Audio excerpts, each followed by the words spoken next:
ഇന്ന് അർദ്ധരാത്രി 12 മണിക്ക് നിങ്ങളിൽ കുറച്ച് പേർ ഉറക്കമൊളിച്ചിരിക്കാൻ സാധ്യതയുണ്ട്, ശരിയല്ലേ?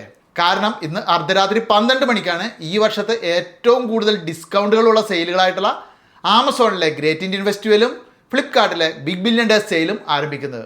80% ഓഫ് എ സിക്ക്, 65% ഓഫ് ടി വിക്ക്, 70% ഓഫ് ഫ്രിഡ്ജുകൾക്ക്, പിന്നെ ഒരു 55% ലാപ്ടോപ്പിനും, 60% ഫാഷനും. ഇങ്ങനെയൊക്കെയാണ് ഓഫറുകൾ. ഇത് ഞാൻ പറയുന്നില്ല കേട്ടോ, അവർ പറയുന്നതാണ്. അപ്പോൾ ഈ ഓഫറുകളൊക്കെ ആക്സസ് ചെയ്യണമെങ്കിൽ പ്രൈം മെമ്പർഷിപ്പ് അല്ലെങ്കിൽ പ്ലസ് മെമ്പർഷിപ്പ് ഇന്ന് അർദ്ധരാത്രി വേണം. അല്ലാത്തവർക്ക് ഇതൊന്നുമില്ലാതെ നാളെ ആക്സസ് ചെയ്യാം.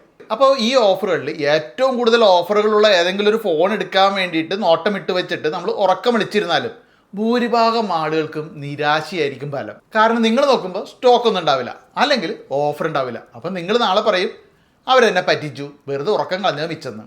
എന്നാൽ ഞാനിവിടെ പറയുന്ന കാര്യങ്ങൾ നിങ്ങൾ ശ്രദ്ധിച്ച് ചെയ്ത് കഴിഞ്ഞാൽ നിങ്ങൾക്ക് നിരാശയും ഉണ്ടാവില്ല, നിങ്ങൾ പറ്റിക്കപ്പെടുകയുമില്ല.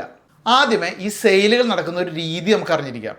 നമ്മൾ വൻ ഓഫറുകൾ ഉണ്ട് എന്ന് കേട്ടിട്ടാണല്ലോ ഉറക്കം വിളിച്ചിരിക്കുന്നത്. എന്നാൽ ഇത്തരത്തിൽ ഓഫറുകൾ നൽകുന്ന ആ പ്രൊഡക്റ്റുകൾ അതൊരു നിശ്ചിത ക്വാണ്ടിറ്റിക്ക് മാത്രമായിരിക്കും ഓഫർ, അതും ഒരു നിശ്ചിത സമയത്തേക്ക് മാത്രം. എന്നാൽ ഇതേ പ്രൊഡക്റ്റുകൾ കുറച്ച് നേരം കഴിയുമ്പോൾ വീണ്ടും ഡിസ്കൗണ്ടിൽ പ്രത്യക്ഷപ്പെടും. അതുപോലെ തന്നെ ഓരോ മണിക്കൂറിലും റേറ്റ് ചേഞ്ച് ചെയ്തുകൊണ്ടിരിക്കും. ഇത് നിങ്ങൾ പലപ്പോഴും ഈ സെയിൽ സമയത്ത് ശ്രദ്ധിച്ചിട്ടുണ്ടാവും. ഇതൊരു സൈക്കോളജിക്കൽ ട്രിക്കാണ്, അതായത് കസ്റ്റമേഴ്സിനെ പ്ലാറ്റ്ഫോമിലേക്ക് ആകർഷിക്കാനുള്ള ട്രിക്ക്. അപ്പോൾ ഇങ്ങനെ ധാരാളം പേര് പ്ലാറ്റ്ഫോമിലേക്ക് ഇടിച്ചേരുന്ന സമയത്ത് ഓഫറിന് മുമ്പുണ്ടായിരുന്ന പ്രൈസിനേക്കാൾ ഒരു 500 രൂപയോ 100 രൂപയൊക്കെ കുറച്ചിട്ട് വേറൊരു ഓഫർ ഇടും. അപ്പോൾ കിട്ടിയ ഓഫറായി എന്ന് പറഞ്ഞ് ആൾക്കാർ ആ ഒരു പ്രൊഡക്റ്റ് വാങ്ങിക്കൊണ്ടുപോകും. ഇതാണ് സംഭവിക്കുന്നത്. ഇനി വലിയ ഓഫറാണെന്ന് മത്തങ്ങ വലിപ്പത്തിലൊരു പോസ്റ്ററൊക്കെ പ്ലാറ്റ്ഫോമിൽ കണ്ടിട്ട് കണ്ണടച്ച് പോയി ബൈ ചെയ്യരുത്. നമ്മൾ വാങ്ങാൻ പോകുന്ന പ്രൊഡക്റ്റിൻ്റെ മാർക്കറ്റ് പ്രൈസ്, MRP അല്ല, മാർക്കറ്റ് പ്രൈസ് എത്രയാണെന്ന് നമ്മൾ ആദ്യം അറിഞ്ഞു വെച്ചിരിക്കണം. അതുപോലെ തന്നെ ഈ ഒരു പ്രൊഡക്റ്റ് മറ്റ് പ്ലാറ്റ്ഫോമുകളിൽ എത്രയൊക്കെ രൂപയ്ക്കാണ് ഇപ്പോൾ വിറ്റുകൊണ്ടിരിക്കുന്നതെന്നും കൂടി നമ്മൾ അറിഞ്ഞിരിക്കണം. അപ്പോൾ അങ്ങനെ പല പ്ലാറ്റ്ഫോമുകളുടെയും റേറ്റ് ഒരേ സമയം അറിയാനുള്ള ഒരു ട്രിക്ക് 2-3 ദിവസം മുന്നേ മറ്റൊരു വീഡിയോയിൽ ഞാൻ പറഞ്ഞിട്ടുണ്ട്. നിങ്ങൾ കാണാത്തവർ ആ ഒരു വീഡിയോ കാണുക. ഇങ്ങനെ എല്ലാ പ്ലാറ്റ്ഫോമുകളിൽ നിന്നും വലിയൊരു ലാഭം ഇപ്പോൾ കൊടുക്കുന്നുണ്ടെങ്കിൽ മാത്രം നമ്മൾ പ്രൊഡക്റ്റ് പർച്ചേസ് ചെയ്യുക. ഇനി മറ്റൊരു പരിഹാരമുണ്ട്. ഇപ്പോൾ നിങ്ങൾ ടെലഗ്രാമൊക്കെ ഉപയോഗിക്കുന്നുണ്ടാവില്ലേ? ടെലഗ്രാം മിക്കവരും ഉപയോഗിക്കുന്ന സിനിമ ഡൗൺലോഡ് ചെയ്യാൻ വേണ്ടിയിട്ടാണെന്ന് എനിക്കറിയാം. അതല്ലാതെ മറ്റ് പല ഉപകാരങ്ങളും ഇപ്പോൾ അതുകൊണ്ടുണ്ട്. നമുക്ക് ടെലഗ്രാമിൽ ഡീൽ സ്കോപ്പ് പോലുള്ള ചില ചാനലുകളാണ്, അതിൽ ജോയിൻ ചെയ്ത് വെച്ചാൽ മതി. ഇപ്പോൾ ടെലഗ്രാമിൽ ഡീൽ സ്കോപ്പ് എന്ന് സെർച്ച് ചെയ്താൽ നമുക്ക് ആ ഒരു ചാനൽ കാണാം. അല്ലെങ്കിൽ ഇതാ ഇവിടെ ഒരു QR കോഡ് കൊടുക്കുന്നുണ്ട്, അല്ലെങ്കിൽ ലിങ്ക് കമൻറ്റ് ബോക്സിൽ കൊടുക്കുന്നുണ്ട്. അപ്പോൾ നിങ്ങൾക്ക് അതിൽ ജോയിൻ ചെയ്യാം. ഈ ഒരു ചാനലിലൊക്കെ ജോയിൻ ചെയ്തിട്ട് കഴിഞ്ഞാൽ നമുക്ക് ഡീലുകൾ ആക്ടിവേറ്റ് ആവുന്ന ആ ഒരു കൃത്യ ടൈമിൽ തന്നെ ഇതിൽ നമുക്ക് മെസ്സേജ് ലഭിക്കും. ജസ്റ്റ് ലിങ്കിൽ ക്ലിക്ക് ചെയ്തിട്ട് അപ്പം തന്നെ പ്രൊഡക്റ്റ് നമുക്ക് പർച്ചേസ് ചെയ്യാം. അപ്പോൾ ഇത്തരത്തിലുള്ള വമ്പൻ സെയിലുകളിൽ നമുക്ക് ഓരോ സെക്കൻഡും വളരെ പ്രധാനപ്പെട്ടതാണ്, അല്ലെങ്കിൽ ആൾക്കാർ പ്രൊഡക്റ്റ് വാങ്ങിക്കൊണ്ടുപോയിരിക്കും. അപ്പോൾ അതൊഴിവാക്കാൻ ഇത്തരത്തിലുള്ള ചാനലുകളിൽ ജോയിൻ ചെയ്യുന്നതാണ് ബുദ്ധിപരം. ഇനി മറ്റൊരു കാര്യം കൂടി നമ്മൾ ബുദ്ധിപരമായിട്ട് ചെയ്യണം. അതായത് സെലക്റ്റഡ് ആയിട്ടുള്ള പേയ്മെൻറ്റ് മെത്തേഡുകൾക്ക് മാത്രമാണ് ഇത്തരത്തിൽ ഓഫറുള്ളവർ നൽകുന്നത്. അത് നിങ്ങൾക്കറിയാലോ.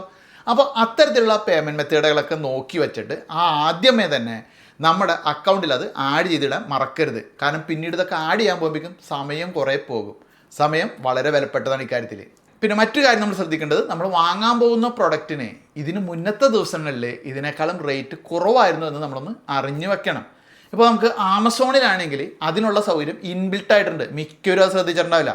നമ്മളൊരു പ്രൊഡക്റ്റിൻ്റെ പേജ് എടുത്തതിന് ശേഷം ആപ്ലിക്കേഷൻ്റെ വലത് സൈഡിൽ താഴെ ഇട്ട് നോക്കിയാൽ റുഫസ് എന്നൊരു ഐക്കൺ കാണാം. ജസ്റ്റ് അതൊന്ന് ടാപ്പ് ചെയ്ത് കഴിഞ്ഞാൽ അതിൽ വരുന്ന ഓപ്ഷനിൽ ഷോ പ്രൈസ് ഹിസ്റ്ററി എന്ന് ടാപ്പ് ചെയ്താൽ മതി. ഒരു 90 ദിവസം വരെയുള്ള പ്രൈസ് നമുക്ക് ഇതുപോലെ കാണാൻ പറ്റും. അപ്പോൾ അങ്ങനെ നമുക്ക് അതിൻ്റെ ആ ഒരു വില അറിഞ്ഞിരിക്കാം. ഇതല്ലാണ്ട് നമുക്ക് ഫ്ലിപ്കാർട്ട്, മിന്ത്ര ഇങ്ങനെയുള്ള സൈറ്റുകളിലെയും ആമസോണിലേക്ക് വിശദമായിട്ട് അറിയാനുള്ള രീതി ഞാൻ മറ്റൊരു വീഡിയോയിൽ കഴിഞ്ഞ ദിവസം തന്നെ പോസ്റ്റ് ചെയ്തിട്ടുണ്ട്. അത് നിങ്ങൾ മറക്കാതെ കാണുക. പിന്നെ ആമസോണിലായാലും ഫ്ലിപ്കാർട്ടിലായാലും നിരവധി സെല്ലേഴ്സ് ഉണ്ടാവും. കമ്പനികൾ നിർദ്ദേശിച്ചിരിക്കുന്ന സെല്ലേഴ്സിൽ നിന്ന് തന്നെ വാങ്ങുക. കമ്പനികളുടെ പേജിലൊക്കെ പോയിക്കാൻ അവർ അതിൽ നേരത്തെ പോസ്റ്റ് ഇട്ടിട്ടുണ്ട് ഏത് സെല്ലറാണെന്നൊക്കെ. അപ്പോൾ അതിനനുസരിച്ചിട്ട് ആ ഒരു സെല്ലറുടെ നിന്ന് മാത്രം നമ്മൾ പ്രൊഡക്റ്റുകൾ വാങ്ങുക. അതുപോലെ തന്നെ ശ്രദ്ധിക്കേണ്ട മറ്റൊരു കാര്യമാണ്, പലപ്പോഴും പരാതികൾ ഉണ്ടാവാറുണ്ട് ഇത്തരം സെയിലിൽ, അതായത് ഇഷ്ടിക കിട്ടി മൊബൈൽ ഓർഡർ ചെയ്തിട്ടെന്ന്. അത് ഒഴിവാക്കാൻ നമ്മൾ ചെയ്യേണ്ടത്, ഇപ്പോൾ ആമസോണിലാണെങ്കിൽ ആമസോൺ ഫുൾഫിൽഡ്, പ്രൈം ഇങ്ങനെയൊക്കെ മാർക്കിംഗ് ഉള്ള ലേബലുള്ള ആ ഒരു പ്രൊഡക്റ്റുകൾ മാത്രം നമ്മൾ ഓർഡർ ചെയ്യുക. ഇനിയിപ്പോൾ ഫ്ലിപ്കാർട്ടിലാണെങ്കിൽ ഫ്ലിപ്കാർട്ട് അഷ്വേർഡ് എന്നുണ്ടാവും. അപ്പോൾ ഇത്തരം കാര്യങ്ങൾ ശ്രദ്ധിച്ച് കഴിഞ്ഞാൽ നമുക്ക് ഇത്തരം വലിയ ഡീലുകളിൽ പറ്റിക്കപ്പെടാതിരിക്കാനും നിരാശപ്പെടാതിരിക്കാനുള്ള അവസരങ്ങളുണ്ട്.